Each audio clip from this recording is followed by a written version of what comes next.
My name is Stephen Corbridge, and I am a radiologic technologist here at Kootenai Health. A radiologic tech, what we also call as a rad tech, what we do is we image people on some of their issues that they're having, if it's a broken bone, trouble swallowing, upset stomach, and things of that nature. A lot of people think that we just x-ray bones. It's much more than that. We do studies that allow us to see the functionality of organs.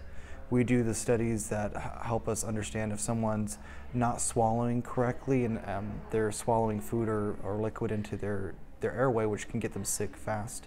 We also do a lot of surgeries as well. A lot of people don't realize that a lot of surgeries are not able to be done or completed unless we are there actively involved in those surgeries. So for us, we do a lot of things around the hospital. We don't just push buttons. We have to know a lot of anatomy, we have to know a lot of physiology, which is how the body works, as well as pathology, which is cancer or things that are not right. That way we can understand what to do next, so we make sure we get the best imaging possible. I've worked here for a little under 5 years. What made me choose this field and this career was actually a lot of little decisions in my life. It started all the way from high school. I learned real quick of who I was, that I really enjoyed science, but I also really enjoyed helping people. I went through a lot of different career paths that I looked into, but the reason why I chose this field is that three main reasons. I love to help people, I love to take pictures, and I love science.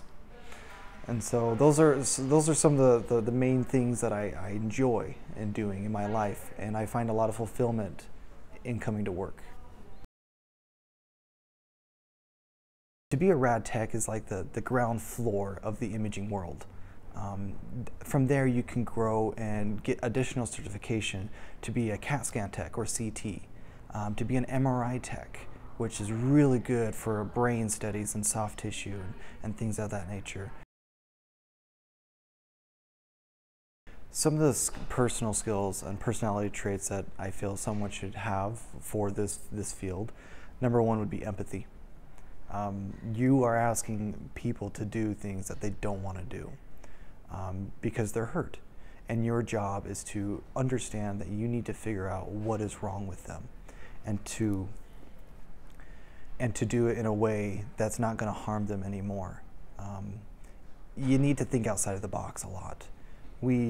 I find a lot of us in my field, we praise ourselves of thinking outside of the box. We're the outside of the box thinkers. That's what we call ourselves. If you can't get a certain image in a certain way, you got to figure out how to work around the patient. Not through the patient, but around the patient. So there's a lot of thinking. You have to have critical thinking. You have to have common sense. And you have to understand, what are you trying to achieve? So those are a couple of the characteristic traits that I feel someone needs to have. Of course, anybody in the medical world should have an A-type personality as well. You know, be gung-ho, get the job done, don't slack off.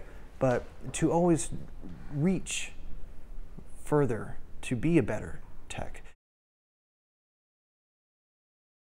Something to consider about this career field is that it's always evolving, it's always changing, you're always growing.